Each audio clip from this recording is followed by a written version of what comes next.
Vocês estão animados para receber a palavra de Deus? Então abra sua Bíblia comigo em 2 Reis capítulo 6.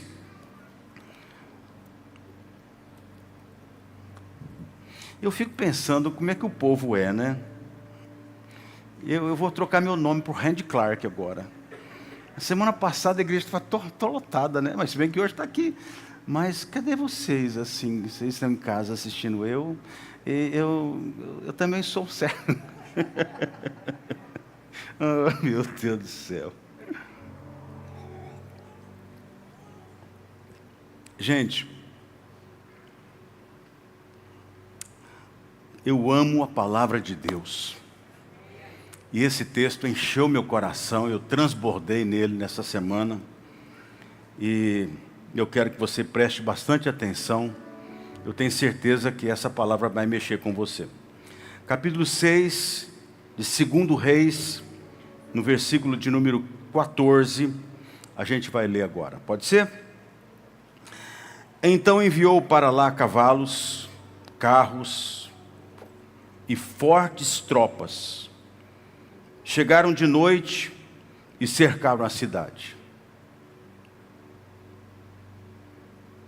E tendo se levantado muito cedo o moço do homem de Deus e saído, eis que tropas, cavalos e carros haviam cercado a cidade.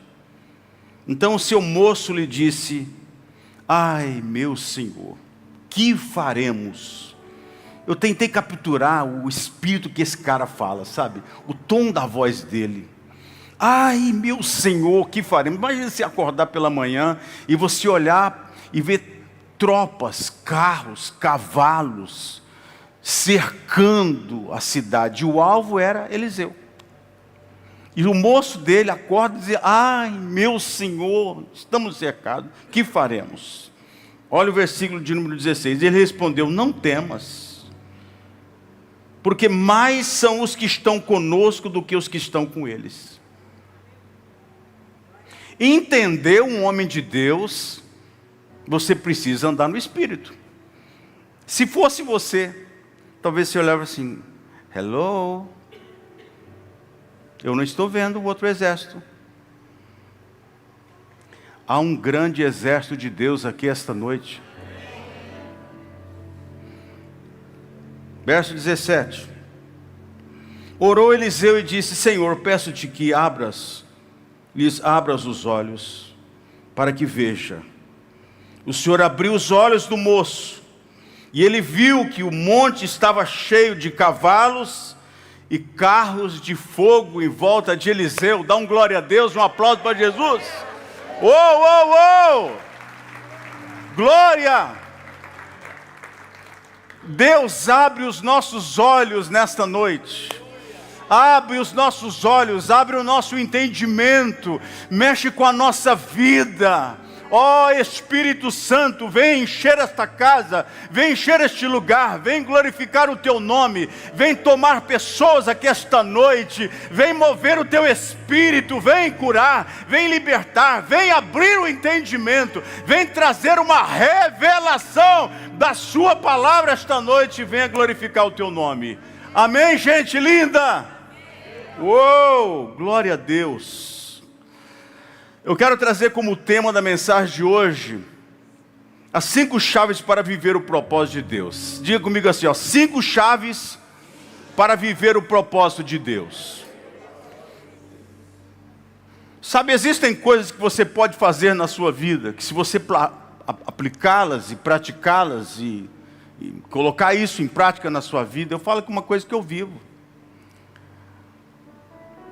E eu gostaria que você pudesse compreender, talvez o que está faltando hoje na sua vida é organizar um pouco mais, para que coisas maravilhosas de Deus aconteçam. É importante que você aprenda uma coisa na sua vida: você precisa despertar a sua fé. Você tem um grande potencial na sua vida, uma grande verdade na sua vida, mas às vezes a gente não sabe usar isso. O escritor de Hebreus, no capítulo 11, versículo 1, ele fala assim: olha, de fato sem fé é impossível agradar a Deus. No versículo 6. E todo aquele que se aproxima de Deus tem que acreditar que Ele existe, e Ele se torna o galardoador daqueles que o buscam. Há uma recompensa na vida de pessoas que buscam a Deus. E você tem o privilégio de se aproximar ou de se afastar de Deus. Eu escolhi me aproximar cada dia mais e mais. E eu quero crescer cada dia mais. A Bíblia diz que a vida do crente é como a luz da aurora, que vai brilhando cada dia mais e mais, até ser dia perfeito. Mas existem pessoas que pararam nas suas vidas. Você pode viver aqui nessa terra uma escalada de crescimento. Então a fé é algo fantástico.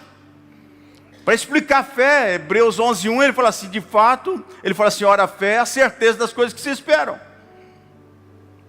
A convicção de fatos que eu não vejo. Então fé é algo que Deus deu a todos nós. Ele fala de algo presente e futuro. Esses tempos atrás eu falei sobre você trazer o futuro para o presente. Fé é a certeza presente de coisas que se esperam. É eu andar, respirar, caminhar, viver como algo, aquilo que eu estou esperando. Eu trago para a minha vida agora. E a convicção de fatos que eu não estou vendo com os meus olhos físicos. Mas eles estão aí. Então é muito importante, irmãos, que a gente aprenda a liberar a nossa fé. Deus tem planos para mim e para a sua vida. Por isso eu gostaria de olhar para esse texto e a gente tirar algumas lições deles. E eu disse que eu quero trazer 5 chaves necessárias para que a gente viva o propósito de Deus. A primeira delas, qual é a sua perspectiva de Deus? Qual é a sua perspectiva de Deus? Eu não posso viver uma vida somente olhando para essa horizontal. De viver na minha razão, na minha vontade, no meu querer, na minha capacidade, na minha competência, é muito bom. Deus me dotou com tudo isso. Mas eu preciso olhar para o alto, eu preciso olhar para a vertical.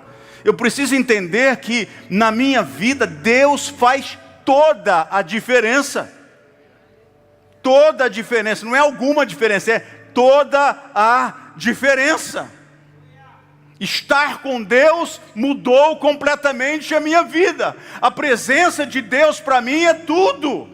A perspectiva que eu tenho de Deus é de um Deus presente, que se aproxima, que me ama, que me toca, que me alcança, que me vê, que me abençoa, que me empurra para frente, que me abre porta, que traz perspectivas novas.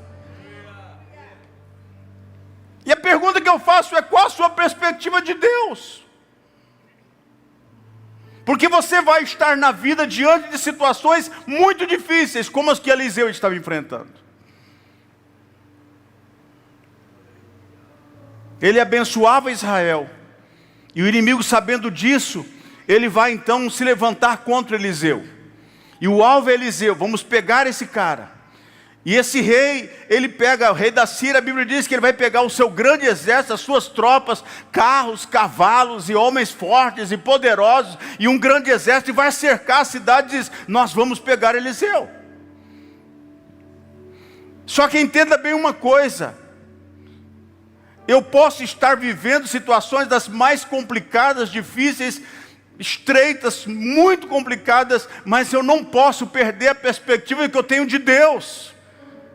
A realidade é uma, eu olho com os meus olhos físicos, o medo, a afronta, a dificuldade, tanta coisa pode vir sobre mim, mas eu não posso ficar olhando só nesta horizontal, preciso olhar para o alto e dizer: eu tenho um Deus que me ajuda, eu tenho um Deus que abre portas para mim, Ele é um Deus que me protege, Ele é um Deus que me guarda, Ele é um Deus que me faz avançar.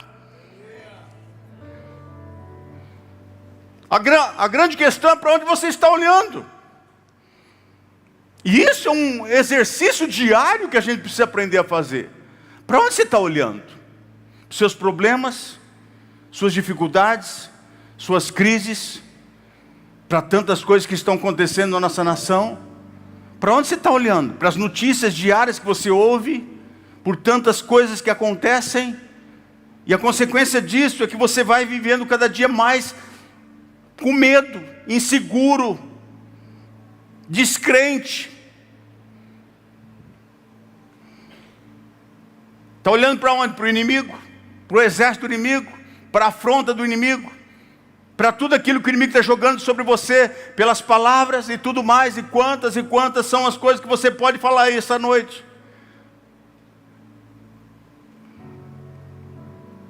A verdade é que você precisa entender, que você, quando olha para os seus problemas, você precisa entender uma coisa: eles são pequeninos demais para Deus. Os seus problemas são pequeninos demais para Deus. Deus é maior que qualquer situação. Você precisa acreditar nisso. Qual é a sua perspectiva de Deus? Quando você tem uma perspectiva baixa de Deus, você vai viver sempre uma vida negativa, para baixo, com medo, olhando para a circunstância, olhando para os problemas, e eles vão se agigantando sobre você. E Deus está onde? Perdido. Eu chamo a sua e a minha atenção esta noite para olharmos para a palavra de Deus e dizer assim: eu estou olhando para o Senhor, eu estou olhando para as promessas de Deus. Eu vou vencer. Vai dar tudo certo.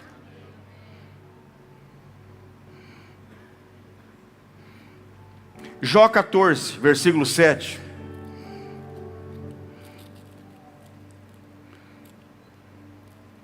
Quando a gente olha para esse versículo, a gente vai encontrar uma situação, humanamente falando, assim: olha, isso aqui é difícil de mudar.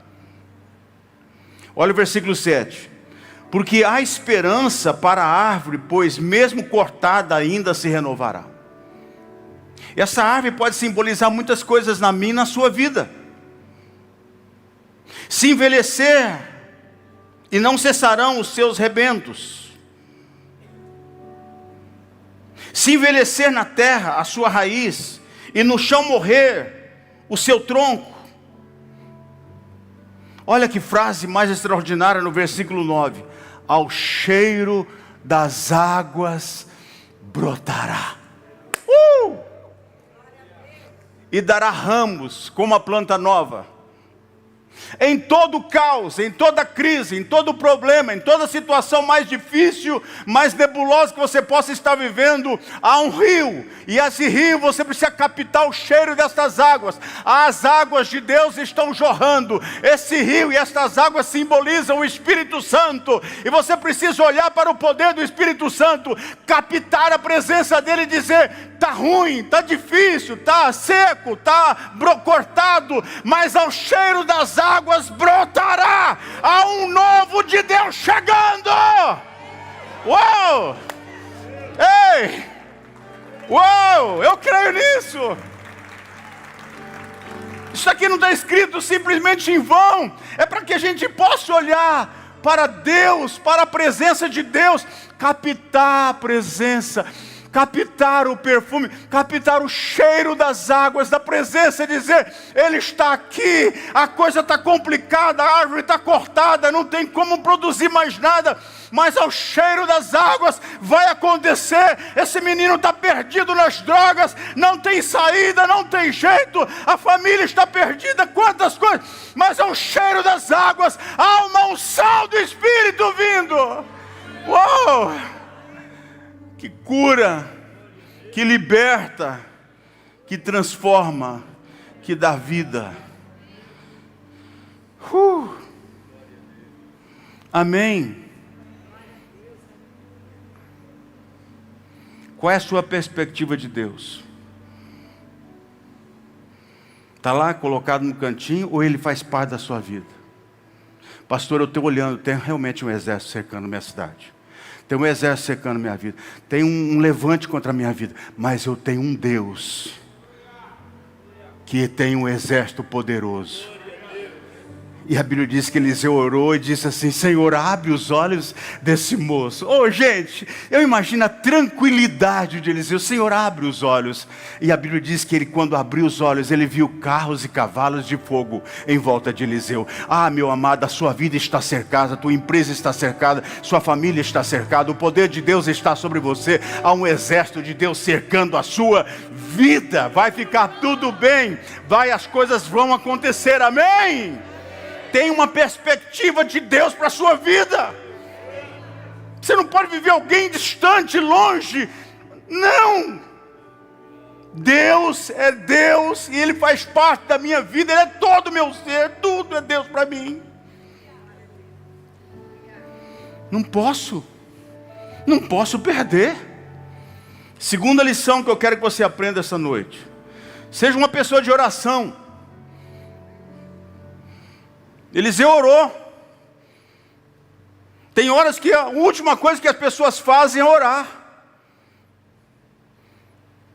Você sabe que a oração é uma das armas mais poderosas da vida do crente. Quando você ora, as coisas começam a acontecer, os céus começam a se mover, portas começam a abrir, pessoas vão chegar até você para viver o cumprimento, para que você viva o cumprimento do que Deus tem. Negócios vão começar a surgir, porque alguém está orando. Ore pela sua empresa, os clientes vão chegando. Ore pela troca do seu carro, as coisas vão acontecendo e vai aparecer um carro bom para você trocar. E fala assim: que coisa interessante, eu estava orando sobre isso, porque são coisas que Deus vai conectando. Ore. Eu clamo nesta noite, em nome de Jesus, que essa igreja ore. A oração, ela produz. A oração faz as coisas começam a acontecer. Fruto de oração. Eu me lembro que quando a gente estava indo para o nosso apartamento, tinha uma pessoa na frente, já contei essa história. E a pessoa da imobiliária disse assim: olha, é muito difícil essa pessoa recusar e não aceitar. Tá tudo certo. Mas se o senhor quiser ir lá ver o apartamento, pode ir ver, mas eu não garanto para o senhor que você vai ficar com o apartamento. Porque a pessoa que está aqui, ela diz que quer o apartamento e a ficha dela é boa também. Falei para minha esposa: vamos lá ver o apartamento. Nós chegamos no apartamento. Minha esposa falou assim: bem, gostei. Aí vem aquela coisa: e agora? Eu falei assim: vamos orar agora? Eu me lembro que era um culto de quarta-feira, se não me engano. Eu vim fazer uma oferta. Eu fiz uma oferta no culto em favor do apartamento. A mulher desistiu e eu fiquei com o apartamento. A gente precisa entender que a oração muda as coisas. Faz uma oferta. A gente está falando de um propósito. A gente não faz. Quando você tem tempo, assim, entenda uma coisa: Deus está dando uma direção para você, vai nela. Ore a Deus, coloca um propósito, faz diante de Deus um voto. Quanto tempo que você não faz votos? Quanto tempo que a gente mesmo aqui como igreja, não faz tempo que não fazia um voto. Aí de repente essa semana despertou no meu espírito fazer um voto com Deus. Eu poderia fazer um voto sozinho. Por isso, vamos passar isso para a igreja. Eu falei: pessoal, produz envelopes. Eu quero o povo fazendo um voto com Deus, porque nós vamos ver borbulhar coisas extraordinárias acontecendo em nome do Senhor Jesus. Uau!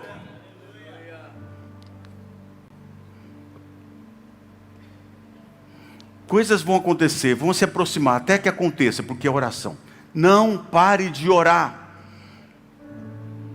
Passe um tempo com Deus em oração. Levante 10, 15 minutos mais cedo e ore. Sai de sua casa, mas antes de você sair, faça uma oração. Entra no carro, ore. Ore durante o dia, ore onde você estiver. Não tem problema, ore. A gente tem a liberdade de orar. Nós andamos no carro orando, eu e minha esposa. Aprenda a passar tempo com Deus em oração. Ore em línguas, se você já é batizado no Espírito Santo. Você precisa entender o valor da oração. Uou! Terceiro, desenvolva o seu potencial. Olha para o teu irmão e diz assim: você tem um grande potencial. Mas você está falando de um jeito que eu acho que nem ele vai acreditar. Tem um grande potencial. Oh glória! Amém! Você tem um grande potencial na sua vida, meu amado. Agora, você sabe o que eu aprendi?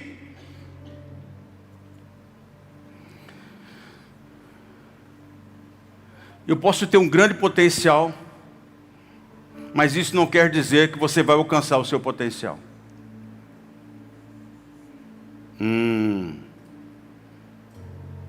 Você tem um grande potencial, maior que você imagina, muito maior. Se você me der um limite do seu potencial, eu provo na Bíblia para você que ele é maior que você imagina. Só que guarde o que eu vou dizer para você, isso aqui é sério. Nem todos que têm potencial vão desenvolver o seu potencial. Vai viver a vida sem desenvolver tudo o que Deus tinha para ele. Talvez vai até entrar no céu meio na rabeira, assim, meio no fogo, assim, passou assim, oxa. Tipo alguém que fala assim, ó, eu nem que for morar na periferia, eu quero, amado, eu quero o céu mesmo. Eu quero mansão, eu quero estar na presença de Deus, eu quero voar com os anjos, eu quero estar lá na presença, eu quero com tudo. Galardão. Eu quero aqui, nessa vida, desfrutar de uma vida em Deus, uma comunhão, um relacionamento poderoso em Deus. De comunhão, de intimidade, de ver todo o potencial que Deus tem na minha vida fluir, crescer e aparecer cada dia. Então, não é porque você tem um potencial que você vai alcançar o seu potencial. Um exemplo disso é um peixe. Um peixinho japonês chamado koi. Conhece o koi? Esse peixinho aqui, ó. Esse peixinho aqui. Esse peixinho aqui, ele chama-se koi. Se você estudar sobre ele, coloca no Google, depois você vai descobrir. O koi, ele é engraçado, esse peixe. Ele é bonito. Mas se você colocar ele num aquário pequeno, ele nunca vai passar daquele tamanho. Ele vai ser sempre aquele peixinho do aquário pequeno. Aí você pega o koi e põe ele num aquário maior. O mesmo peixe, ele vai crescer. Fala assim, engraçado, é o mesmo peixe, ele estava num aquário pequeno, ele não passava daquele tamanho, continuava daquele tamanho, mas eu pus o mesmo peixe num aquário maior, ele cresceu. Aí você pega o mesmo peixe, coloca outra foto, olha o tamanho dele. Ele pode chegar a quase 90 centímetros, se você colocar ele num lago. Sabe o que a Bíblia quer dizer para mim? O potencial está ali, mas você pode não desenvolver o seu potencial. Sabe por quê? Porque você precisa entender uma coisa: muitos não crescem por causa do ambiente em que estão mantidos.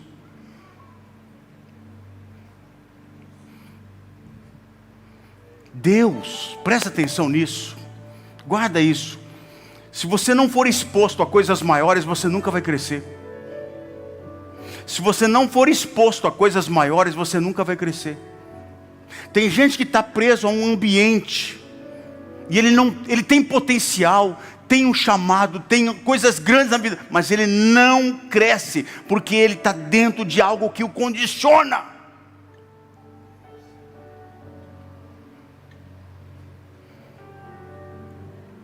Nós somos um exemplo clássico. Nós estávamos lá na Luiz Barreto, num templo com 400 lugares, nada contra. Ficamos ali um bom tempo e graças a Deus a igreja cresceu e prosperou e foi uma bênção. Mas a igreja não passava daquilo. Você acha que o que eu tenho de membros aqui hoje, um ano que nós estamos aqui, nós cabemos lá hoje? Nós não cabemos mais lá. Nem se for, não dá. Porque cresceu. Agora não estou falando de crescimento de número. O melhor crescimento é o crescimento em Deus. Tem gente que está condicionado a uma vida, e ele está tão fechado que ele não cresce. Porque o ambiente mantém ele naquele tamanho. Tem horas que Deus vai expor você a coisas maiores, a desafios maiores. Você não pode ter medo, Carlos, porque é para você crescer. Davi estava cuidando das ovelhas no pasto. Mas um dia aparece um grande desafio para ele. Tinha um potencial nesse cara gigante. Ele é o maior rei de Israel. Se vai a Israel, hoje tem estátuas de Davi, monumentos sobre Davi. Mas esse menino cuidava de ovelhas. Mas um dia ele vai levar pão e queijo para os seus irmãos que estão na guerra. E quando ele chega lá, ele é exposto a um desafio maior. Qual é o desafio? Há um gigante aí que está afrontando Israel. Mas quando ele olha para o gigante, ele fala assim: ei, esse cara não é nada, olha o cabeção dele, eu vou derrubar ele com uma pedra, não tem chance nenhuma. Ele olha para aquele grande desafio e diz: eu vou derrubar esse cara. Então quando você está diante de certas situações da vida que é grande a proposta, encara, porque Deus está liberando o seu potencial, meu amado.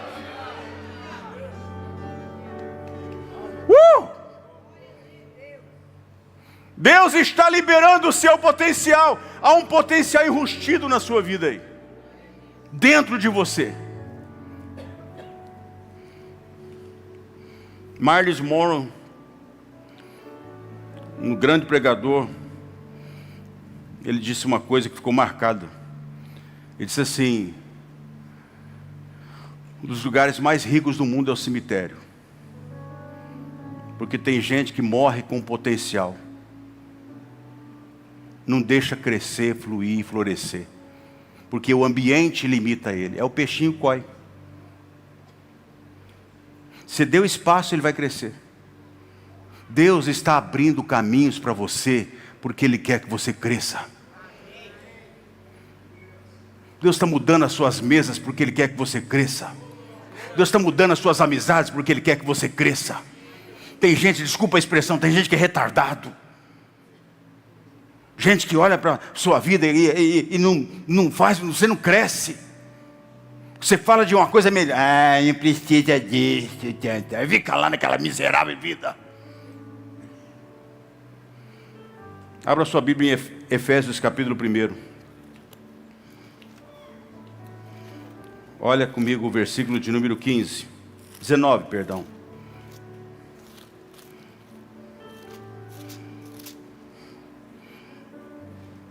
E qual a suprema grandeza? Depois você lê a partir do versículo 15, mas o verso 19 diz assim: qual a suprema grandeza do seu poder para os que cremos, segundo a eficácia da força do seu poder, o qual exerceu ele em Cristo, ressuscitando entre os mortos. Ou seja, o poder que Deus usou para ressuscitar Cristo dentre os mortos é o mesmo poder que está dentro de você. Não é eu que estou dizendo, é a Bíblia. O mesmo poder que Deus usou para tirar Jesus lá dentre os mortos. Que poder que foi esse, hein? Esse mesmo poder está em você.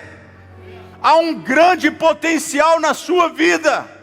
Amém? Posso ouvir um glória a Deus, gente? Isso aí, animado. Tem potencial na sua vida. Em nome de Jesus. Diga para Deus, levante a mão para o alto e assim, diga para Deus: Senhor, libera meu potencial. Deus, libera meu potencial. Fale com toda a fé do mundo: libera meu potencial. Eu quero crescer em Deus. Eu quero viver o melhor que o Senhor tem. Eu tenho um grande potencial.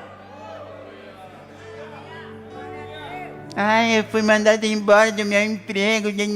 Para. Para. Tem coisas maiores que Deus está trazendo para você nesse tempo. Quarto lugar, seja positivo. Gente, eu posso falar disso porque a minha esposa me conhece. Casada comigo há 40 anos. Coisa mais ruim que tem é alguém negativo na vida. Seja positivo, seja para frente. Você serve um Deus poderoso. Você só fala problema, só fala dificuldade, só crise. Não vai dar, não vou conseguir. Seja positivo na vida. Pense em coisas grandes, coisas melhores. Ande falando coisas boas, declarando coisas boas, profetizando coisas maravilhosas. Os irmãos de Davi disseram: você não tem condições nenhuma contra ele. Mas Davi falou assim: eu posso, porque eu tenho uma aliança com Deus. É gente positiva. Eu não vou na minha força, eu vou na força do meu Deus. É gente positiva. Eliseu olhou para aquele moço e falou assim: ei, olha para Deus, confia em Deus. Deus está com a gente. Se Deus é por nós, quem será contra nós? Não para de ficar aí, ai, como é que eu vou fazer? Estamos cercados, vamos morrer, quem vai nos socorrer? Ei, não tem chapolim colorado, é o Senhor Jesus, é o Todo-Poderoso que vai te socorrer, meu amado. Seja positivo. Vou fazer um exercício com você, vamos ver se você vai pegar. Sérgio Shirley tem problema. Sérgio e Rafael tem problema. Sérgio e Filomena tem problema. Sérgio e Sônia tem problema. Sandra.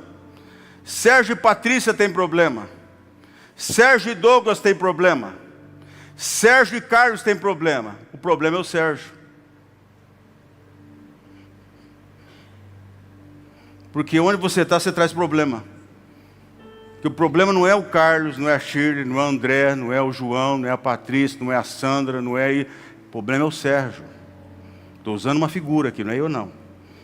Eu não quis usar seu nome. Você percebeu que tem gente que onde ele é problema?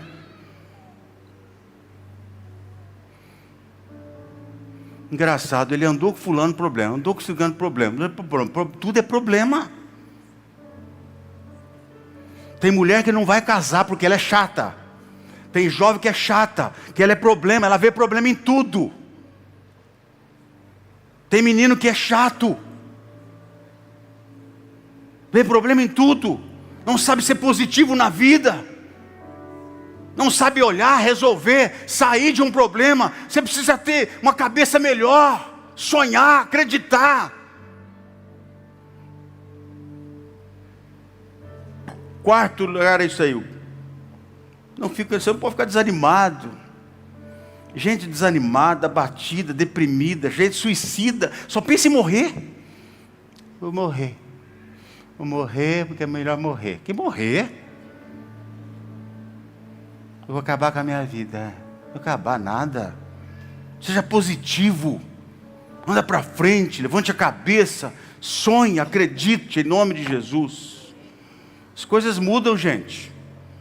Você pode estar hoje triste. A gente ficou triste no fim de semana. Nossa, como doeu a morte da Dona Maria. Não foi fácil para a gente absorver. E tem gente que vou dizer para você, que só cobra o pastor, mas não manda mensagem mas não manda mensagem para falar assim: pastor, meus sentimentos por você está vivendo. Pastor, você pode visitar? Se não foi visitar, azedume.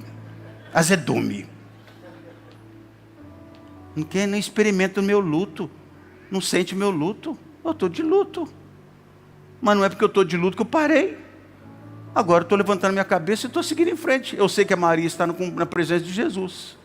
E eu fiquei falando com a Shirley hoje: o que a Dona Maria deve estar fazendo agora, hein? Eu falei: ela deve estar voando. Ela está voando lá, dá um rasante no céu. Ela deve estar aprendendo, conhecendo tudo lá, tá? Porque é vida. Eu não posso parar. Vai chorar? Vai. Principalmente a Ju, a filha, mulher.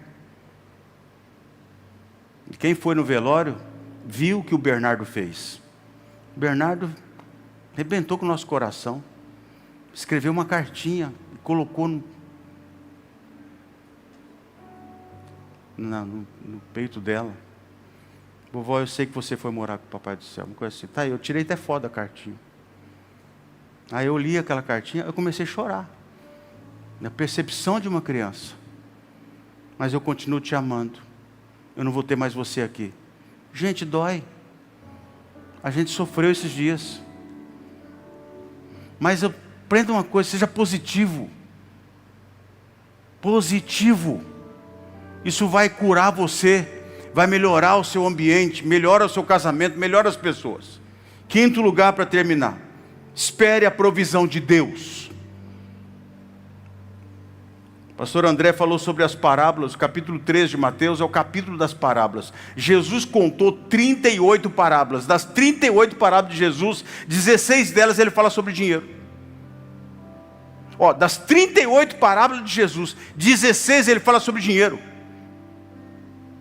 Eu preciso entender uma coisa: Deus quer que você esteja bem, porque Ele é Pai. Deus quer que você prospere. Ele quer pegar o seu dinheiro e prosperar o seu dinheiro, multiplicar o seu dinheiro. Mas aprenda uma coisa: coloque Deus em primeiro lugar. O que Jesus falou em Mateus 6,33? Buscai, pois, em primeiro lugar o reino de Deus e a sua justiça, e todas essas coisas serão acrescentadas. Mas em primeiro lugar, Deus. Tem gente que eu gosto de uma coisa que faz. Ele recebe o salário, o dia de culto é domingo, mas ele recebeu na terça, na quarta, na quinta, sei lá. Ele entrega o dia naquele dia. Porque ele fala assim: o primeiro é Deus, não vou esperar o domingo não, vou entregar meu dízimo agora, vou fazer um pix para a igreja. Eu acho assim fantástico, porque a pessoa está entendendo uma coisa: primeiro é Deus na minha vida. O diabo está doido para tomar esse lugar na sua vida e começar a dizer para você, é isso. Aí tem muita gente vivendo uma vida dentro da igreja, com tamanho potencial, vive uma vida financeira arrebentada, porque não sabe colocar Deus em primeiro lugar, entregar um dízimo, não, nem sei o que é isso. Gente, entenda bem, eu fiz questão de colocar esse ponto aqui, para que a gente possa entender uma coisa: Deus tem que ser o primeiro. E Ele é o Senhor que traz prosperidade para a sua casa. Ele tem que ser o primeiro nos seus interesses, nos seus relacionamentos, nas suas agendas. Ele tem que ser o primeiro em tudo na sua vida.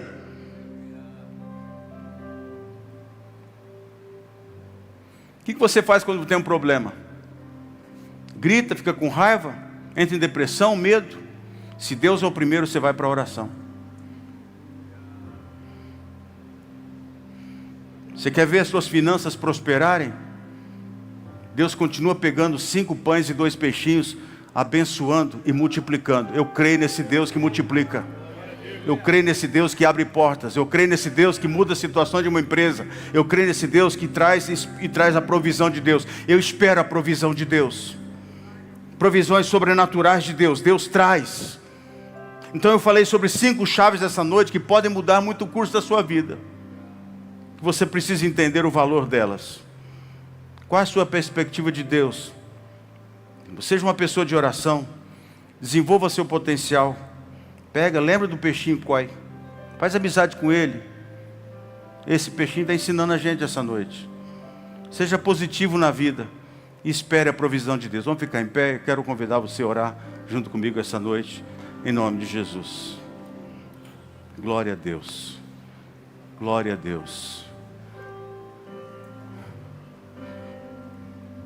A Bíblia diz que Eliseu olhou para aquele moço e falou para ele assim: Deus, abre os olhos dele para que ele veja. E a Bíblia diz que quando Deus abriu os olhos, ele viu carros e cavalos de fogo em volta de Eliseu.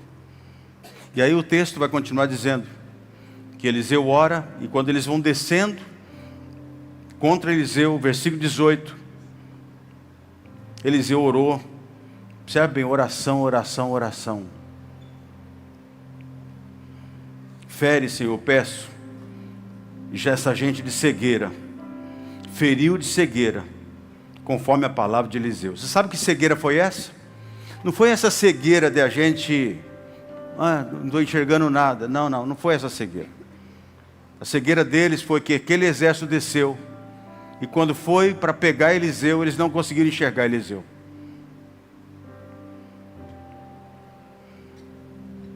O inimigo não vai te achar. Eles conversaram com Eliseu, mas não identificaram que era Eliseu, porque estavam debaixo de uma palavra de oração. Deus paralisa um exército inteiro quando você aprende a orar.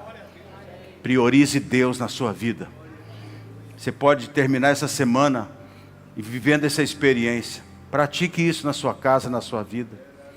Creia. Seja crente. Confia. Qual é a sua perspectiva de Deus?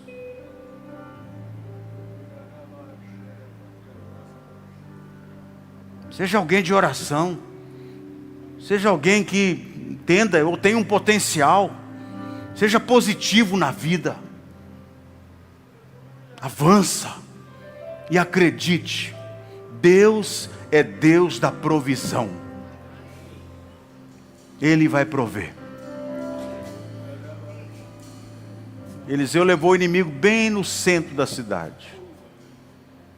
E lá ele orou: ó, abre agora os olhos deles, Senhor. Quando ele abriu os olhos, eles estavam cercados, completamente impotentes, porque o Deus que você está aqui servindo e adorando essa noite, Ele é surpreendente. Eu quero orar com todos nós esta noite, em nome de Jesus. Eu oro para que essas chaves se aplique na sua vida. Qual é a situação que você está precisando olhar para? Peraí, qual é a minha perspectiva de Deus? De repente você está falhando nisso. Amém? E se você nessa noite ainda não tomou a decisão mais importante, que é entregar a sua vida para Jesus, para que você possa aplicar esses princípios na sua vida e começar um tempo novo e deixar florescer hoje na sua vida um potencial extraordinário. É noite de você entregar a sua vida para Jesus Cristo, e Ele quer mudar a sua história e mudar a sua vida. Por isso essa noite eu quero desafiar você. Eu não conheço todos, você que está em casa talvez, é hora de você entregar a sua vida para Jesus. Talvez você está afastado, é hora de reconciliar com Deus e fazer uma aliança com Deus de verdade. E se você fala essa noite: pastor, eu quero entregar a minha vida para Jesus, eu quero orar por você nessa noite.